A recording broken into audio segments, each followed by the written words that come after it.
मैं अकेले किसके सहारे जीऊंगी, अभी तो मैंने तुम्हारे साथ कुछ ही दिन गुजारे थे, फिर मुझे अकेला छोड़कर क्यों चले गए। राकेश का अंतिम संस्कार हो गया और लक्ष्मी के अरमानों का भी।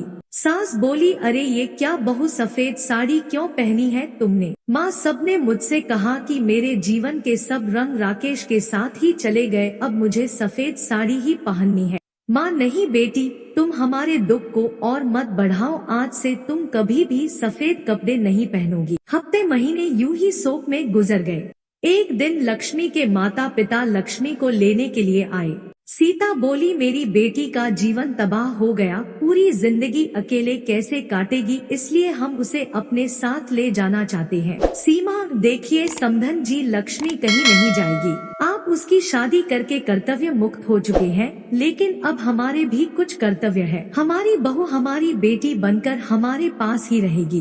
कहते हुए सास ने लक्ष्मी को गले से लगा लिया। ससुर बोले, हाँ समधी जी, सीमा सही कह रही है, हम लक्ष्मी को आगे पढ़ाएंगे और किसी लायक बनाएंगे, आप चिंता मत करना, हम अपनी लक्ष्मी को पलकों पर बिठा कर रखेंगे।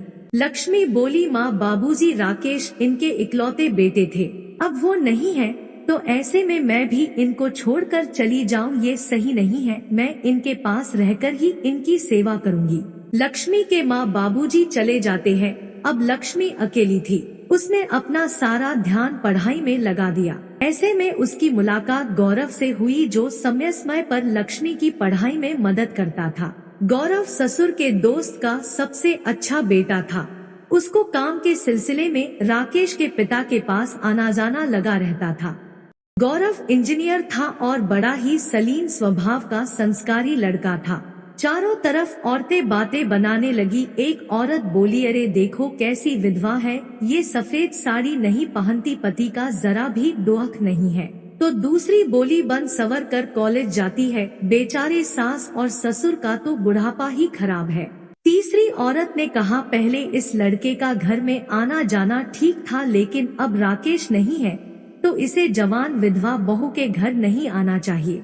लेकिन लक्ष्मी को किसी की बातों से कोई फर्क नहीं पड़ता था, क्योंकि उसके सास ससुर उसके साथ थे।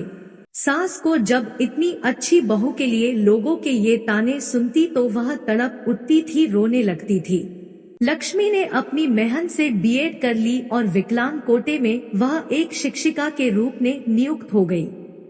सास बोली, सुनो राकेश के पापा, हमारी लक्ष्मी अब एक टीचर बन गई है, लोग ना जाने उसे कैसे कैसे ताने देते हैं, हमें अब उसकी शादी कर देनी चाहिए।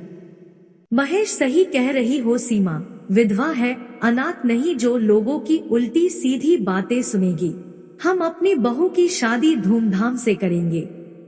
ससुर ने जब अपनी बहू की रिश्ते की बात जब कुछ लोगों से की, तब लोग कहते, अरे महेश तू पागल तो नहीं हो गया, विधवा बहू की शादी करना चाहता है तू। ससुर बोला, हाँ मैं उसकी शादी कराना चाहता हूँ, उसकी जिंदगी से विधवा शब्द हमेशा के लिए मिटाना चाहता हूँ। तभी गौरव ने आ करके कहा, अंकल अगर आप लक्ष्मी के काबिल समझे तो मैं आपके बहू से शादी करने के लिए तैयार हूँ। सासू बोला, गौरव तुम? हाँ मैं। महेश, मुझे यकीन ही नहीं हो रहा है कि मेरी बेटी तुम्हारे जैसे लायक और होनहार बेटा पसंद करेगा, तुम पर गर्व है, ये शादी के लिए तैयार हूँ बेटा। तभी ससुर घर आ करके लक्ष्मी से कहता है, बहू तुम जानती हो मैंने हमेशा तुम्हें अपनी बेटी से बढ़कर माना है, चाहता हूँ कि तुम्हारी जिंदगी की अधूरे सपने को पूरा करूँ, मैं तुम्हारी शादी गौरव से करना चाहता हूँ, तुम्हें कोई ऐतराज तो नहीं।